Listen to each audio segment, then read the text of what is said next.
तो चलिए बढ़ते हैं आज की कहानी की ओर।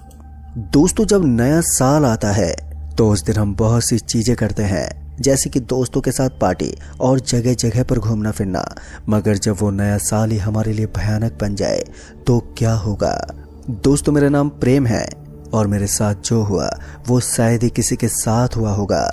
मेरे कहने का मतलब ये है कि आप इस घटना से शायद ही रूबरू हुए होंगे।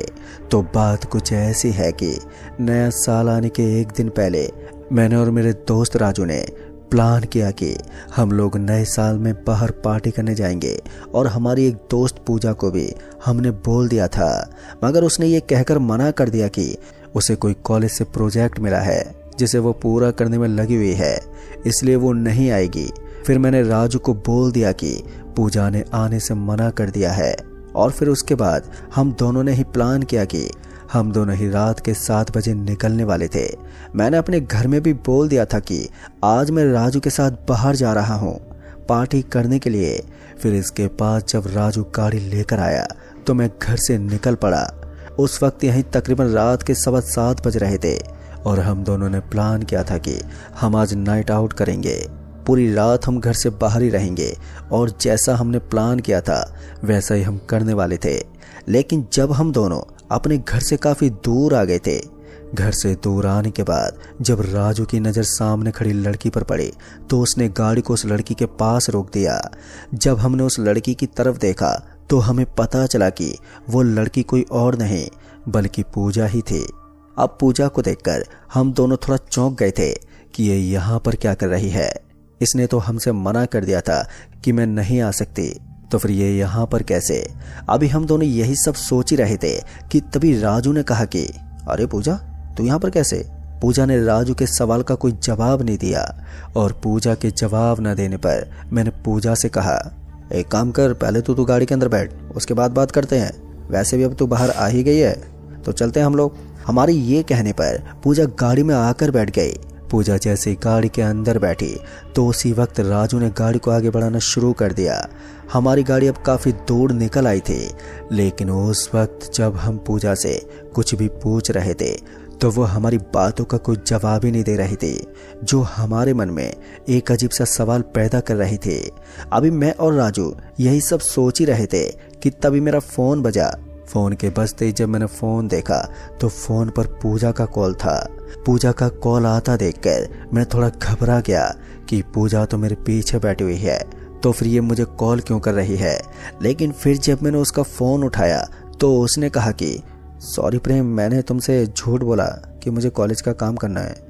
वो मुझे अपने बॉयफ्रेंड के साथ जाना था ना, इसीलिए मैंने तुमसे झूठ बोल दिया था।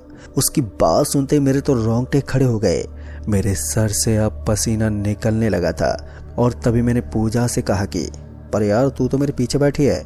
जिस पर उसने कहा कि अरे यार, मुझे आवाज़ नहीं आ रही है, यहाँ पर काफ़ी शोर हो रहा है। फिर उसके बाद पूजा ने फ़ोन कट कर दिया और फ़ोन काटते ही जब राजू ने मुझसे पूछा कि यार किसका कॉल था और तेरे सर से पसीना क्यों आ रहा है, वो भी इतनी ठंड में, क्या हुआ तुझे। राजू की बातों का मैं जैसे जवाब देता कि तभी पीछे से हमें हंसने की आवाज़ आने लगी। और जब हम दोनों ने पीछे मुड़कर देखा तो हमने पाया कि पूजा की तरह दिखने वाली लड़की का चेहरा अब पूरा बदल गया है।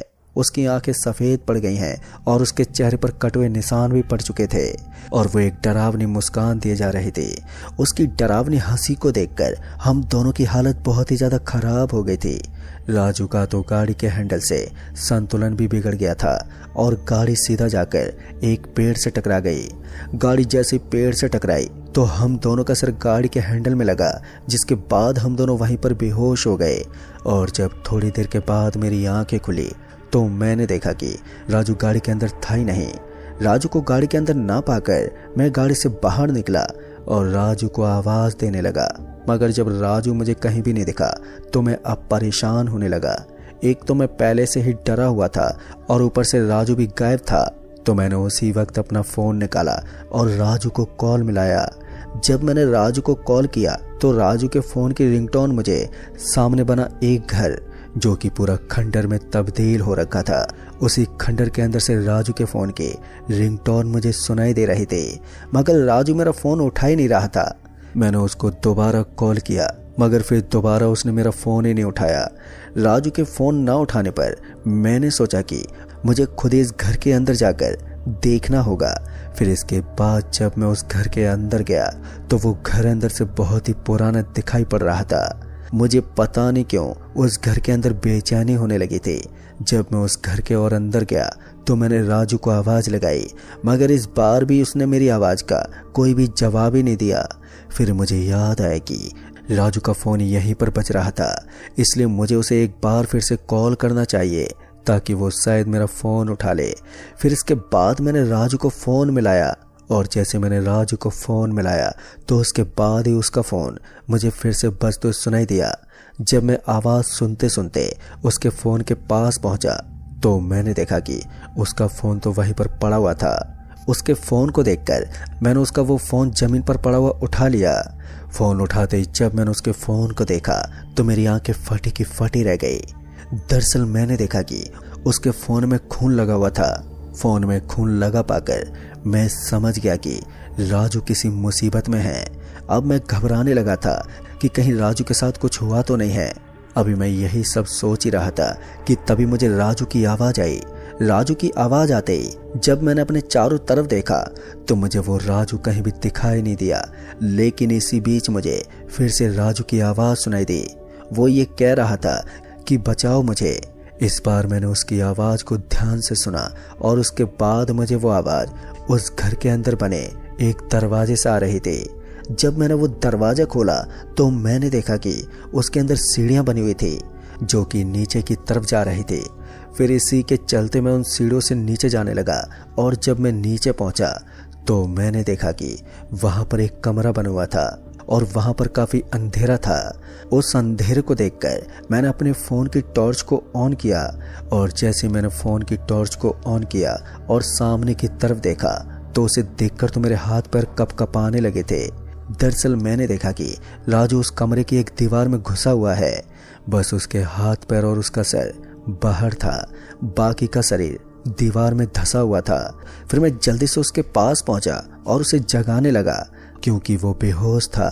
उसे मैंने जैसे तैसे करके उठाया और जब वो उठा तो उसने मुझे देखा तो उसकी जान में जान आई। उसने घबराते हुए कहा कि वो मुझे मार देगी, मुझे कैसे भी करके बचा ले। उसकी ये बात सुनकर मैं सोच में पड़ गया।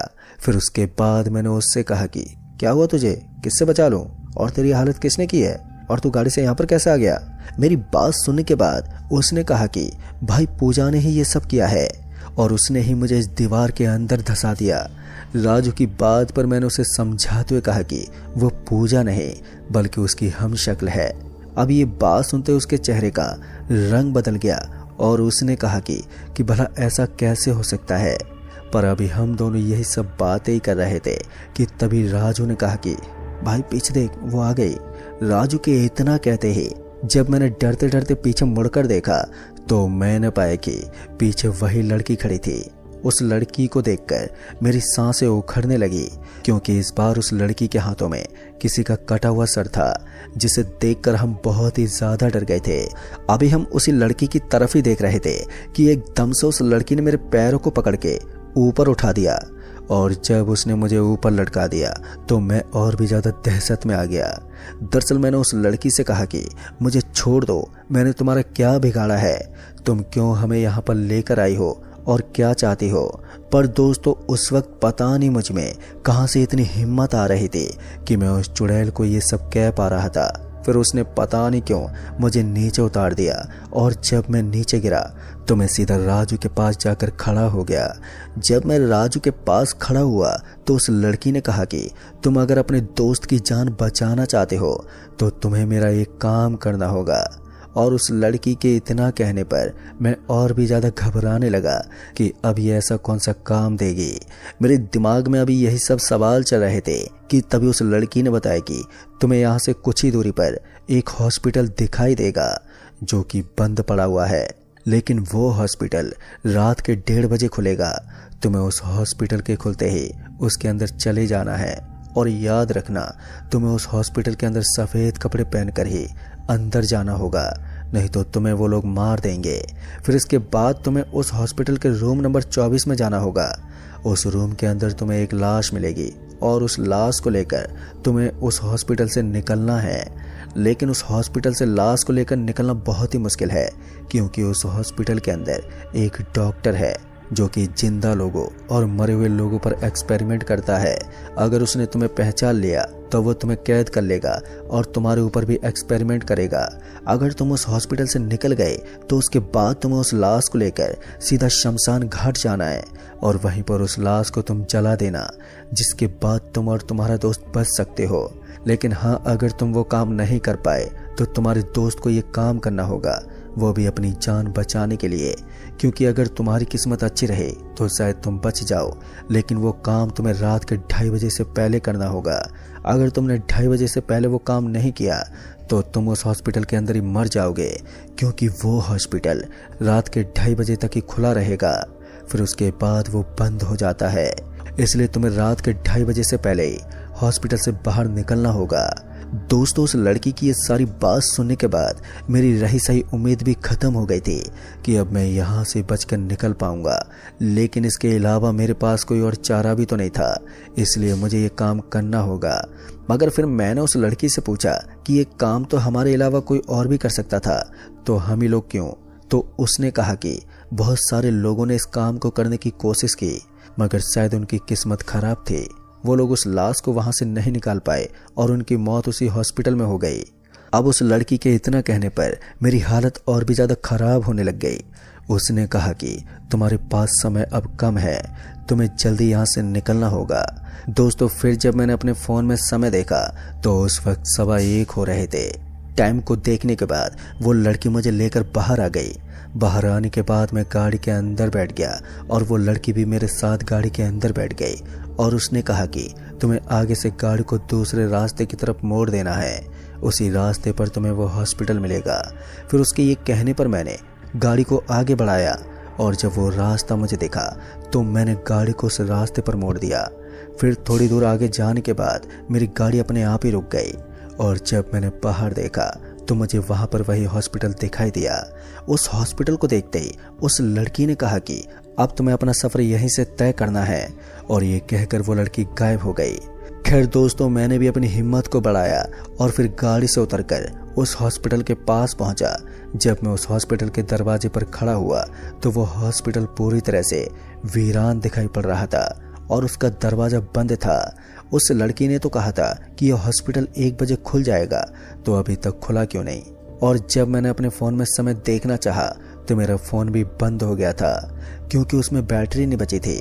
फिर इसके बाद मैं उस हॉस्पिटल के दरवाजे पर ही खड़ा इंतजार करता रहा कि कब ये खुलेगा, और फिर कुछ देर के बाद वो दरवाजा खुल गया और हॉस्पिटल में लाइट भी चल गई।